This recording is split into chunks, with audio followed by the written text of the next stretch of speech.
Selamat datang kembali di channelku Vincent Nugraha pada konten Medeni Ora. Nek medeni yo wis, nek ora yo wis. Pada kesempatan kali ini aku bersama temanku, seorang penyanyi Utaite yang terkenal di YouTube karena lagu coveran apa judulnya? Kartonyono. Kartonyono lagunya Didi Kempot. Denny Cakna. Oh di sana. Rawopo lucu-lucu. Yang sempat viral lagu coverannya yaitu Kartonyono, yaitu namanya adalah Ryu Hikaru. Monggo Ryu Hikaru silahkan perkenalan awakmu dhewe. Hai, halo teman-teman channel Vincent Nugraha. Kali ini saya diajak collab sama teman saya. Orang untuk seru meneh ya. Hah? Nah, semua. Ya, kali ini diajak collab sama Vincent untuk menceritakan tentang apa ya? Medeni Ora. Nah, Medeni Ora itu adalah sebuah konten horor di mana aku akan bersama teman-temanku mendengarkan, lebih tepatnya aku akan mendengarkan cerita atau pengalaman horor yang dialami teman-temanku. Nah, katanya temanku ini, si Ryu Hikaru ini punya cerita horor selama dia ngekos. Silahkan dimulai Mas Ryu Hikaru, mulai dari sekarang. Oke, jadi kejadiannya bisa dibilang karena dulu posisi kamarku ada di kamar paling depan dan Sebelum mana? Kosnya neng di? Kosnya di mana? Di salah satu daerah di Semarang, Oke. Jawa Tengah. Oke. Di salah satu universitas tentunya. Oke, nah di situ posisi kos ya bisa dibilang diapit apa ya? Masih ada kebunnya, masih ada kebun di depan sama di samping. Di depan kos itu masih ada kebun, sampai Samping kanan, sampai sama kanan belakang ya? sampai kanan kayak wis dibangun belum? Kurang ya? Sampai kanan kebun, belakang emang kebun. Belakang ada. Maksudnya? Nah, Ya, terus? nah, tapi di samping kiri sudah mulai pemukiman bentuk biasa. Jadi dari kos itu bentuknya ada gerbang paling depan. Setelah masuk gerbang itu nanti ada kayak halaman kos, ya, halaman kos. Parkir motor. Ya, parkir motor, mobil lah di situ. Nah, setelah itu ada gerbang lagi yang diapit sama kamar-kamar anak kos. Nah, di tengah gerbang itu. Oke, jadi di gerbang yang diapit kamar itu salah satunya adalah kamarku.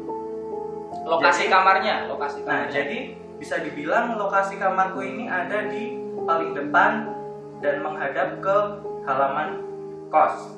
Oke, berarti pintu gerbang, masuk gerbang, pintu gerbang kedua berarti ya? Ya, Pintu gerbang pintu awal, kedua. halaman parkiran, pintu gerbang masuk kos, Ya. jalan lurus, kosnya itu ada di kanan kiri, Ya, kamarnya ada di kamarmu kanan di kiri. paling depan. Ya, Oke, terus sebelah kanan ya berarti ya, sebelah kanan dari depan. kalau dari depan sebelah Sebelah kanan paling Ya. depan. Oke.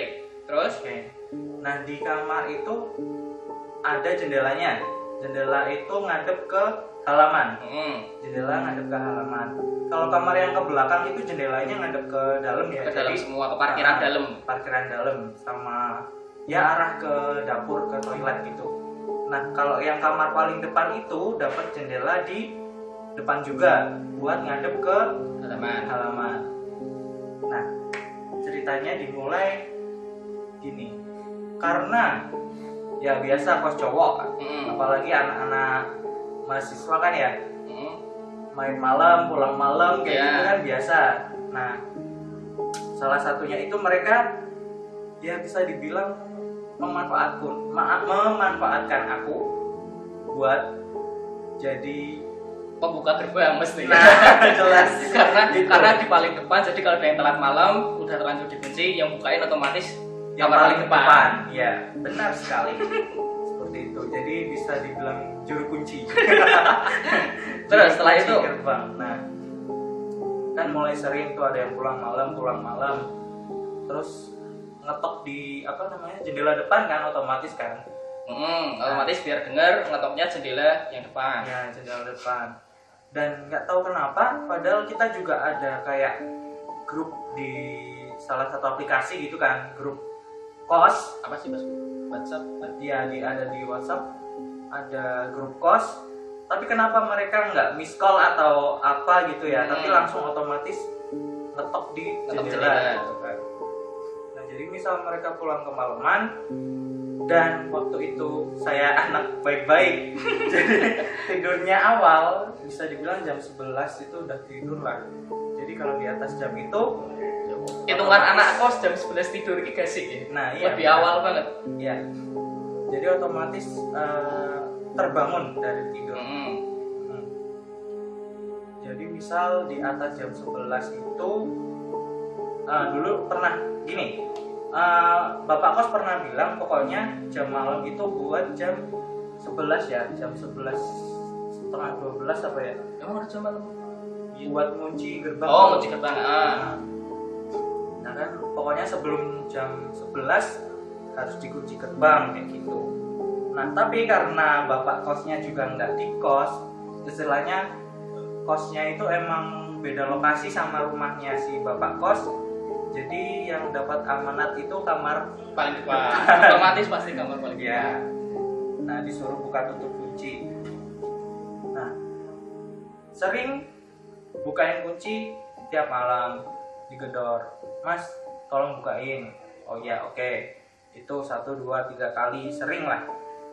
Nah suatu ketika ada yang ngetok jendela. Ngetoknya tuh nggak biasa, nggak yang dok, biasanya dok itu nggak, tapi itu kenceng. Oh iya. Dok. Nah kayak gitu. Jadi kayak tuh, orang terburu-buru, kayak buru-buru mau masuk gitu. Nah kan otomatis lebih terganggu ya, posisi tidur dan itu. Oh, otomatis pas itu udah tidur berarti. Iya, udah tidur. Wow. Udah tidur. Dan itu sekitar jam menjelang subuh sih, jam 3 atau setengah 4 gitu. Posisi kasurmu pas itu kasur sebelah itu Pojok. cedek jendela persis. Kasur ada di pojok jendela gitu. Terus? Nah, dengar ketokan jendela yang sekeras itu. Nah, sekeras itu dan apa ya, sekencang itu, otomatis bangun. Kirain kan ya ada yang minta tolong bukain kan. Dan itu nggak lihat jam waktu itu, jadi otomatis kalau ada yang ngetok ya biasa buka gorden kan, buka gorden. Iya, buka gorden biar tahu siapa yang keluar. Siapa yang di luar yang belum masuk, belum pulang. Nah setelah gorden dibuka kok gelap, nggak kelihatan kan. Maksud gelap karena malam kan? Ya gelap, udah malam, maksudnya dia nggak yang ngomong juga nggak, tolong bukain apa gimana, itu nggak ngomong, cuman ya. Tapi anehnya pas posisi gorden udah dibuka itu suaranya masih geter-geter gitu, tuk gitu. Nah kok kerumus yang iki? Ya jadi anehnya di situ. Terus kan tak liatin lagi kok ini siapa. Aku juga nggak nanya sih, nggak nanya siapa kan, otomatis cuman diam doang kok. Habis itu lama kelamaan mulai terlihat kayak helaian rambut gitu. Ya Kan posisi kondisi tetap kok iso. Iya, ada helaian garis-garis gitu di jendela, nempel. What the fuck, man? Iya, ada helaian rambut lurus, Berarti panjang kan? panjang. Dia nggak ngeliatin muka, liatinnya rambut. Ya kali orang ngetok jendela pakai kepala, ya nggak? Iya, aneh sih, ngapain? Nah, dan itu kenceng loh, maksudnya temponya itu. Orang sing tok, Ya. tok. Paling kan kalau orang ngetok agak langsung tok. Nah itu langsung tok gitu. Nah tapi posisi waktu dilihat itu ya itu helaian rambut. tapi maksudnya kelihatan wajahnya enggak, Pak? Nggak Berarti masih gelap. Rambut Tapi bener-bener jelek. rambut. Oh, berarti kayak rambutnya Di ke depan gitu kalau Oh. ya gampangnya gini deh, apa kayak kalian kalau lihat Sadako kayak gitu, rambut di depan semua, poninya panjang kayak gitu. Nah itu yang aku lihat cuman rambut panjang kayak gitu doang, jadi nggak lihat badannya atau apa warna lain gitu, nggak ada, cuman lihat kayak helaian rambut aja. Dan itu ngetok. masih ngetop pas dilihat. Iya, kayak jadi tuh jendela tuh getar. Masih getar. Getar. Tapi posisi kepala nih kelihatan maju mundur gitu. Kalau kelihatannya sih nggak Iya. gitu jelas ya, soalnya kan kayak ketumpuk gitu loh. Oh iya kan, Cepet iya gitu benar. kan. Nah itu, nah Setelah itu setelah itu langsung otomatis gorden. nutup gorden kan. Setelah nutup gorden, nah itu baru lihat jam di HP kan, jam sekitar jam 3 atau setengah 4 gitu lupa. Pokoknya nggak jam 11-12, soalnya biasanya kan jam 11-12 tuh ya yang bukain. minta masuk. Nah itu jam 3 apa setengah 4 gitu lupa, pokoknya menjelang subuh. Habis itu langsung ya tiduran lagi sambil nutup seluruh badan pakai selimut, sambil ngecek HP sambil baca doa. Soalnya dia juga nggak bilang kayak yang Assalamualaikum atau manggil nama gitu. Mas bukain apa gimana gitu kan, enggak. Kalau orang ya, kalau orang bener-bener orang, dia kan kalau emang bener mau minta masuk otomatis dia bilang kan. Kan juga gorden udah dibukain kan. Nah itu enggak, tapi untungnya habis itu berhenti sih. Setelah ditutup, Habis ditutup itu berhenti. Tapi akunya yang nggak bisa tidur sampai pagi.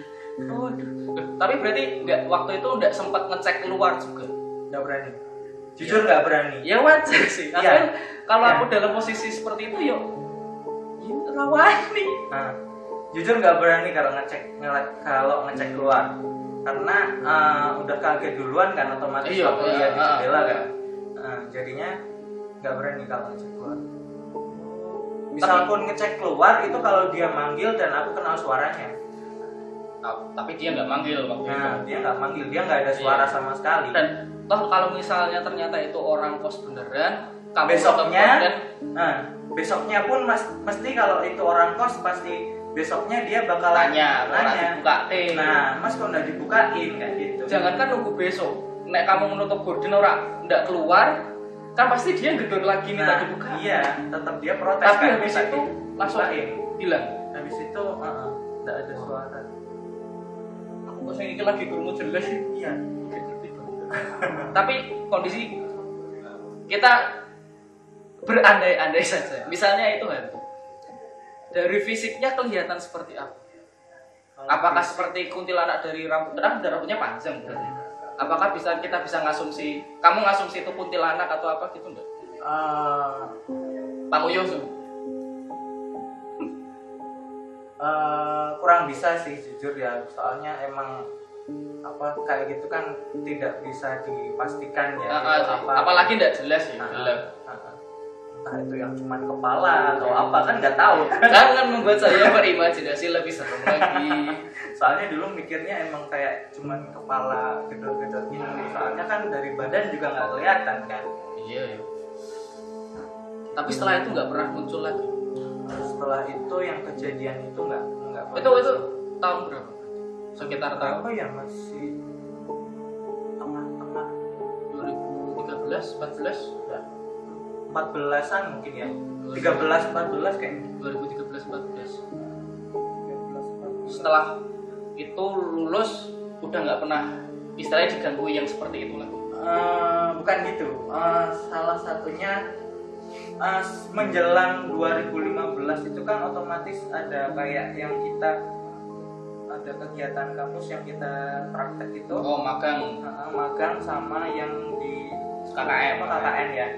Nah itu tuh aku mulai mikir, satu, bakalan jarang di kos, nanti buang-buang uang, ya kan. Dua, sedikit trauma sama kejadian itu jujur, tapi aku nggak berani cerita ke anak-anak kos.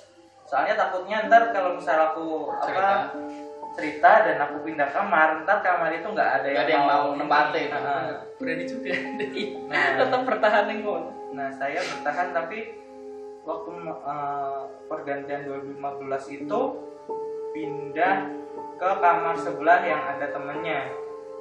Jadi satu kamar 2 orang. Kamu sempat pindah ya kak? Oh iya tinggi bener. Ya.